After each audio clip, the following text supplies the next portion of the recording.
A paz do Senhor Jesus a todos os nossos queridos irmãos que nos acompanham em nosso canal EBD para quem tem pressa. Hoje nós estaremos ministrando mais uma lição da nossa Escola Bíblica Dominical, revista adulto, tá? A lição de número 7, que se encontra ali na página 46 da nossa revista, que traz por tema Estevão, um mártir avivado. O texto áureo desta lição, vamos lá, isto, melhorou um pouquinho a claridade aqui, isto. O texto áureo desta lição fica em Atos dos Apóstolos, capítulo 7, versículos 55 e 56, que diz assim: Mas ele quem? Estevão, estando cheio do Espírito Santo, disse: Eis que vejo os céus abertos, e o Filho do Homem que está em pé, à mão direita de Deus. A verdade prática diz assim: por intermédio da graça de Deus, o cristão pode ser fiel a Cristo até a morte e contemplar a sua glória. Muito bem. Bom, a introdução desta lição vai falar o seguinte: o assunto desta lição é o martírio de Estevão, um avivado herói da fé. Como um dos 7 homens que integraram o primeiro corpo de diáconos da igreja antiga, Estevão era cheio de fé e de poder, fazia prodígios e grandes sinais entre o povo. Devido à sua atuação como autêntico evangelista na unção do Espírito Santo, causou inveja aos adversários do evangelho. O livro de Atos revela o martírio de Estevão por causa de sua perseverança ao evangelho. Nesse sentido, veremos que ele foi um servo fiel até a morte e receberá a coroa da vida, como Cristo tem prometido ali em Apocalipse 2:10. A palavra-chave dessa lição será mártir, que significa em grego testemunha. Bom, é isso que fortaleceu a fé de muitos, porque paramos para analisar um pouco. Será que alguém daria a sua vida se não acreditasse naquele ideal? Ou naquela crença? Será que alguém estaria disposto a morrer por uma causa que fosse talvez arquitetada com bases na mentira, no engano, no miticismo? Possivelmente não, porque o homem faz qualquer coisa para preservar a sua vida. Então nós vemos que o mártir Estevão, o primeiro mártir da história da igreja primitiva, nós vemos que através da atitude dele, comprova-se que o evangelho que estava sendo pregado ali na Judéia, na Samaria, em Jerusalém e nos confins da terra por causa da diáspora que estava acontecendo depois do ano 70 depois de Cristo, em que o Império Romano invadiu Jerusalém, destruiu o templo, então o povo judeu foi disperso. Deus permitiu que isso acontecesse, essa dispersão ou diáspora, para que o evangelho fosse propagado, como o anjo disse para os apóstolos que estavam olhando para cima, né? E será pregado esse evangelho na Judéia, em Jerusalém, em Samaria, até os confins da terra. Então, isso deixou, esse testemunho que Estevão deixou, nada mais era atestando ou ratificando, confirmando que o evangelho de Jesus, que aquilo que eles estavam testificando, que Jesus era o Cristo, o Filho de Deus, o Messias prometido, que ele veio em carne, morreu na cruz do Calvário e ressuscitou. Então, a morte de Estevão comprova que, de fato, essa crença era real e verídica. Porque qual é o homem que morreria, que daria sua vida por uma causa que não é fundamentada na verdade? Então, pois bem, então com isso, ao invés de acontecer o quê? Uma retaliação, uma intimidação para impedir que o evangelho crescesse, fosse propagado, aconteceu o efeito inverso. Aí que as pessoas começaram a olhar para Estevão, olha, ele morreu por esta causa, por este evangelho que está sendo pregado, por este Jesus. Então as pessoas começaram a ser atraídas ainda mais para o evangelho de Cristo. Isso é muito interessante. Aí eu te faço uma pergunta: você teria essa coragem de, em nome da sua fé, da sua crença em Deus, entregar a sua própria vida por amor ao evangelho? Eis a pergunta para todos nós. Bom, o primeiro tópico se encontra ali o testemunho de Estevão. O primeiro subtópico vai falar Estevão, usado por Deus. Nós sabemos que ali no capítulo 6 de Atos, vamos observar o episódio em que Estevão é arrastado por falsas testemunhas, por uma calúnia, uma difamação. A base dessa difamação foi movido por inveja de alguns opositores, não de Estevão, mas da causa que Estevão estava defendendo. Ou seja, Estevão não morreu, não entregou sua vida em vão. Ele entregou a sua vida por uma causa, para defender uma causa, e essa causa era o Evangelho de Cristo. Bom, os opositores de Estevão, ali passa uma pequena informação, fala que havia alguns libertos da sinagoga dos libertos. Quem era essa classe de pessoa?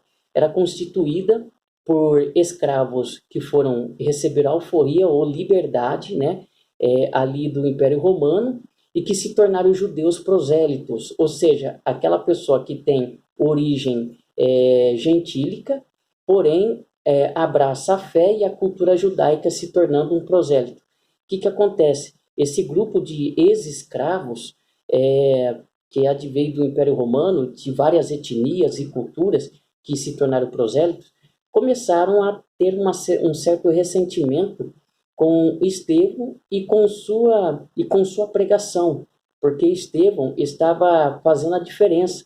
Ele estava apontando os erros das autoridades religiosas, estava pregando e confirmando que Cristo era o Messias, o Filho de Deus, que os próprios judeus haviam entregado para os romanos o matar. Então isso causou um grande impacto. Estevão automaticamente comprou um monte de opositores. Mas uma coisa que nós aprendemos aqui: quando a pessoa está convicta da sua fé, está convicta, vive o que prega e prega o que vive, ele não se intimida diante das ameaças. Outro grupo, os sirineus. Quem eram os sirineus? Outro grupo também que se opôs à pregação de Estevão. Possivelmente eram judeus que foram viver no norte da África, um dos principais centros da diáspora, ou seja, os sirineus, que veio de Cirene, uma cidade que se encontra na África ali. Então aquele povo ali, que também é o mesmo caso dos opositores ali da sinagoga dos libertos, mesma origem, praticamente a mesma coisa, só muda a região, o que muda, se opuseram também, movidos pela inveja. E outro grupo aqui para encerrar, quem eram os opositores de Estevão? Os de Cilícia e da Ásia. Bom, judeus prosélitos que habitavam nessas cidades localizadas na Ásia Menor, atualmente a região do país da Turquia, né, que tinha a sua origem étnica grega judaica. Então, olha só com que tipo de opositores Estevão estava lidando.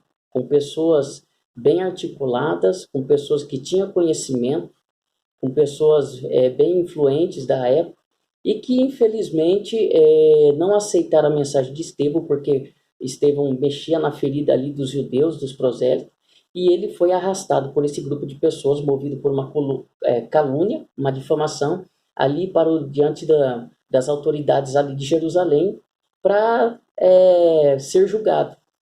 Então ali Estevão, cheio do Espírito Santo, começa a fazer o discurso sobre a origem do povo judeu, o que Deus fez lá quando tirou o povo da terra do Egito, tal. E ele veio fazendo todo o discurso até chegar na pessoa de Cristo, Messias, a qual ele estava pregando o evangelho.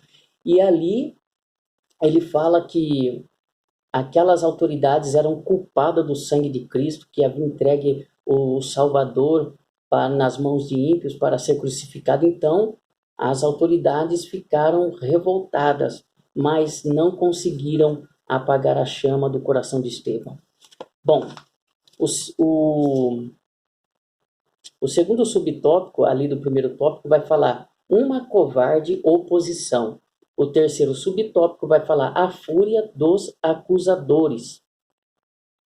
E o segundo tópico, que traz por tema a preciosa morte de Estevão. O primeiro subtópico vai falar que ele era cheio do Espírito Santo, ele era um crente avivado. O segundo subtópico vai falar sobre a violência dos acusadores, porque a morte de Estevão foi muito cruel. Ele morreu por apedrejamento, né? Foi uma morte muito cruel, uma morte lenta, bem dolorida, né? Possivelmente, mas ele não negou a sua fé, ele morreu pela causa do Evangelho. O terceiro subtópico do segundo tópico vai falar o perdão no martírio. Muito interessante aqui, irmãos, quando o crente é avivado, cheio do Espírito Santo, está nos domínios do Espírito Santo, ele ora, ele intercede até mesmo por aqueles que estão intentando contra a sua própria vida. Estevão, no momento da morte, vendo aquelas pessoas o ferindo, o apedrejando, ele não praguejou, ele não lançou nenhuma maldição, ele não lançou nenhuma palavra profética, vamos supor, de maneira imprecatória, mas ele intercedeu, fez uma oração intercessória por aquelas pessoas. E isso traz um grande ensinamento para nós nos nossos dias, né? Que Jesus disse, nós devemos orar por aqueles que nos perseguem, por aqueles que fazem mal contra a nossa vida, talvez nos causa prejuízo, talvez denigre a nossa imagem, talvez nos impede, nos priva de alcançar, de galgar algumas bênçãos. Então, nós devemos fazer igual a Estevão, orar por essas pessoas que nos caluniam, que nos difamam, orar por essas pessoas que querem ver a nossa ruína, que se alegram em saber que talvez estão passando por alguma dificuldade. Nós temos que orar pelos nossos inimigos. E Estevão fez isso no momento de sua morte. Aí eu te pergunto, você teria a mesma atitude? É bem difícil de dizer, né? Mas sabemos que se nós estamos no domínio do Espírito Santo, se nós estamos cheios do Espírito Santo, a gente sabe que somos capazes de fazer, de liberar o perdão e interceder pelos nossos inimigos. O terceiro tópico diz o avivamento no sofrimento. O sofrimento e morte dos apóstolos. Depois, o segundo subtópico vai dizer o avivamento e sofrimento. Você pode perceber que a igreja, os momentos que a igreja mais cresceu, mais foi impactada pelo Espírito Santo, mais teve episódios de avivamento, de derramar do poder de Deus, de sinais e maravilhas, foi em momento de crise, de sofrimento, de ferrenha perseguição. Então, traz uma lição também de maneira pessoal e de maneira coletiva, podemos extrair aqui. Quando nós estamos passando pelo vale da sombra da morte, nós automaticamente, nós sabemos a quem recorrer. Nós sabemos que há um Deus no céu que vai nos ajudar. Então, automaticamente, nós nos consagramos mais a Deus. Nós ficamos mais espirituais. Nós oramos mais, jejuamos mais, meditamos mais na palavra, porque nós sabemos que ali estará, né, todo o nosso recurso para vencer qualquer tipo de vale de provação. Mesma coisa serve de maneira coletiva para a igreja. Quanto mais o mundo oprime a igreja, quanto mais o sistema mundano que jaz maligno oprime a igreja, governos se levantam, leis são criadas para tentar cercear os direitos do povo de Deus. É aí que a igreja mais ora, mais busca de Deus, mais cresce, mais evangeliza. É aí onde Deus mais cura, faz maravilhas e milagres no meio do seu povo. Então, o cristão avivado mantém-se fiel a Deus, mesmo diante da perseguição e da morte. Então, o segredo, nós devemos agir como Estevão, ser fiel até a morte. A Bíblia fala que aquele que perseverar até o fim, esse será salvo. Então, nós devemos ser fiel, não negar a Jesus, porque hoje em dia há muitas maneiras de nós negarmos o Evangelho, de nós negarmos a Jesus, ou trairmos a Jesus. Como? Tendo receio de falar que é cristão no seu convívio social, ali no seu trabalho, ali na sua escola, ter medo de falar que é cristão pela retaliação, a perseguição que virá, a chacota, né, as piadinhas que vai surgir, né, os questionamentos, as cobranças também que vão surgir, porque os ímpios, eles sempre procuram uma ocasião para difamar, né, os crentes, para tentar desqualificar a mensagem do evangelho, mas não consegue. Eles até mesmo usam de artifício e de justificativa para falar que não quer seguir o evangelho por causa que os crentes são um povo que age na hipocrisia. Mas isto não funciona. Isto não funciona. Porque a salvação é pessoal e individual. Então, nós sabemos que para o cristão que é fiel a Deus, que não tem vergonha do evangelho, que não se envergonha do nome de Cristo, que não tem vergonha de falar perante uma reunião corporativa, perante uma entrevista de emprego, que é cristão, que é evangélico, que é servo do Senhor. Então, cuidado. Há muitas maneiras hoje de você negar a Cristo. Então, fique esperto aí, fique atento, não negue a Jesus, custe o que custar. Se uma porta se fechar, Deus é poderoso para abrir outra porta, porque a palavra de Deus diz que a porta que Ele abre, ninguém fecha. Amém? Deus te abençoe. A conclusão diz assim: diante dos inimigos do Evangelho de Cristo e da morte, o testemunho de Estevão nos mostra que Deus concede graça, força e equilíbrio emocional para o crente espiritualmente avivado. Que o Senhor nos ajude a glorificá-lo no meio das lutas da vida, a exemplo do primeiro mártir da igreja antiga. Não neguemos a Cristo. Eu quero te convidar a você vir participar da nossa escola bíblica dominical, que será ministrada neste domingo, a partir das 8h30 da manhã, aqui na congregação da Assembleia de Deus, Ministério Belém, aqui do bairro São Lourenço, que fica próximo ao Nobreville, que fica próximo ali à Morada das Acácias. Eu te convido, se você queira participar, queira nos acompanhar ao vivo ali, estaremos ministrando nesta congregação. Deus te abençoe, curta, se inscreva, deixe o seu comentário e até a próxima. Tchau, tchau.